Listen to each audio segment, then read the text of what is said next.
হরে কৃষ্ণ কৃষ্ণ কৃষ্ণ হরে হরে, হরে রাম রাম রাম হরে হরে।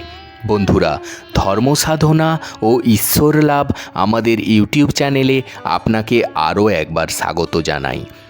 আজকের এই বিশেষ দিনে আমরা আলোচনা করব বৃহস্পতিবারের ব্রত সম্পর্কে। বৃহস্পতি গ্রহ ও মা লক্ষ্মীর পূজা, এর মাহাত্ম্য, ব্রত পালনের নিয়ম এবং পাঞ্চালীর সম্পূর্ণ গল্প নিয়ে বিশদে কথা বলবো। নতুন বছরের প্রথম বৃহস্পতিবার হওয়ায় আজকের দিনটি বিশেষভাবে শুভ। জ্যোতিষশাস্ত্র অনুসারে বৃহস্পতি গ্রহ ও সৌভাগ্য সাফল্যের প্রতীক। বৃহস্পতি গ্রহের কৃপালাভের জন্য জীবনের প্রতিকূলতাগুলি কাটিয়ে উঠতে এই ব্রতের গুরুত্ব অপরিসীম। বৃহস্পতি গ্রহকে হিন্দু ধর্মে জ্ঞান, ধর্ম এবং সাফল্যের প্রতীক হিসাবে গণ্য করা হয়। জন্মকুণ্ডলিতে বৃহস্পতি দুর্বল হলে জীবনে বাধা, আর্থিক সংকট এবং পারিবারিক অশান্তি দেখা দিতে পারে। বৃহস্পতির শক্তি বৃদ্ধি করতে এবং মা লক্ষ্মীর আশীর্বাদ লাভের জন্য বৃহস্পতিবার ব্রত পালন করা হয়। তবে এখানে একটি বিশেষ নিয়ম মনে রাখা উচিত। মা লক্ষ্মীর পূজার পাশাপাশি ভগবান শ্রী বিষ্ণুরও পূজা করতে হবে। বিষ্ণু এবং লক্ষ্মীর যুগল পূজায় সম্পূর্ণ ফল পাওয়া সম্ভব। বৃহস্পতিবার ব্রতের জন্য সকালে স্নান করে পরিষ্কার পোশাক পরা উচিত। পূজার স্থানে কলা গাছের গোড়ায় জল নিবেদন করতে হয়। তারপর শ্রী বিষ্ণু ও মা লক্ষ্মীর সামনে ঘৃত প্রদীপ জ্বালিয়ে পূজা শুরু হয়। পূজার পর বৃহস্পতিবারের ব্রতকথা বা পাঁচালী শ্রবণ করা অত্যন্ত জরুরি। কেউ যদি পূজা করতে না পারেন তবে একটি প্রদীপ জ্বালিয়ে এবং বৃহস্পতি মন্ত্র উচ্চারণ করেও ব্রতের ফল লাভ করা হয়। বৃহস্পতির মন্ত্র হল ওং ব্রিং বৃহস্পতায় নমঃ, ওং ব্রিং বৃহস্পতায় নমঃ। অনেক দিন আগের কথা, এক পরাক্রমশালী এবং দানশীল রাজা ছিলেন, যিনি প্রতিদিন দেবতার পূজা করতেন। তার দরজা থেকে কোনো প্রার্থী কখনোই খালি হাতে ফিরে যেত না।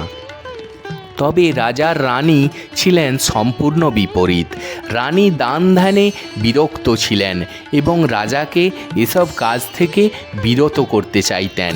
একদিন রাজা শিকার করতে গেলে দেবগুরু বৃহস্পতি ছদ্মবেশে রানীর কাছে আসেন এবং রানীর দান ধ্যানের প্রতি বিরাগ পরীক্ষা করেন।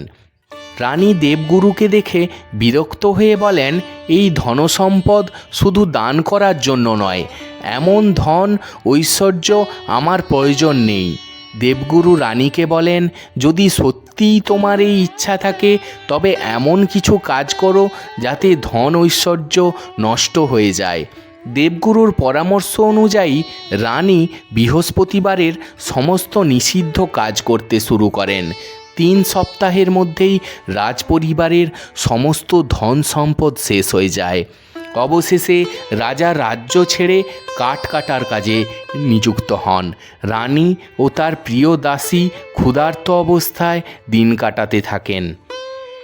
রানী তার ধনবান বোনের কাছে সাহায্য চান। রানীর বোন তখন বৃহস্পতিবারের ব্রত করেছিলেন। ব্রত শেষে তিনি রানীকে বলেন, ব্রতের শক্তি তোমার ঘরে ফিরে আসবে। রানী ঘরে ফিরে দেখেন চাল, ডাল এবং অন্যান্য খাদ্য সামগ্রী তার ঘরে উপস্থিত। রানী এবার থেকে প্রতি বৃহস্পতিবার ব্রত পালন করতে শুরু করেন। তার ধন, ঐশ্বর্য আবার ফিরে আসে। দাসীর পরামর্শে রানী দান ধ্যানে মন দেন এবং পুনরায় ভগবানের কৃপা লাভ করেন।